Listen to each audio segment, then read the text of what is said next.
Hey guys, welcome back, and for this video I'm going to show you how to make an incoming webhook in Slack.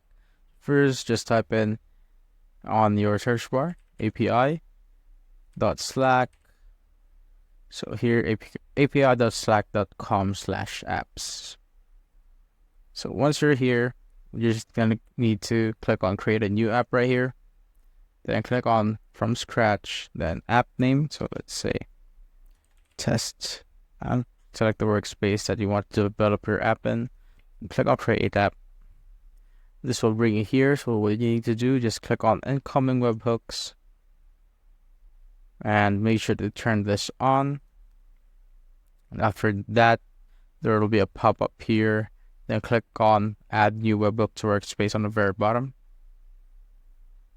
and this will pop up. Now you need to search for a channel to integrate this. So let's say I'm gonna use this test channel, then click on allow. Once you're done with that, you now have your webhook URL right here, and you can now copy it. And when we go back to our website, so here I'm back in Slack, and I go to this test right here, as you can see, added an integration to this channel. And that's it, guys. If you have found this video helpful, simply leave a like below or subscribe because it helps reach more people. See you on the next one.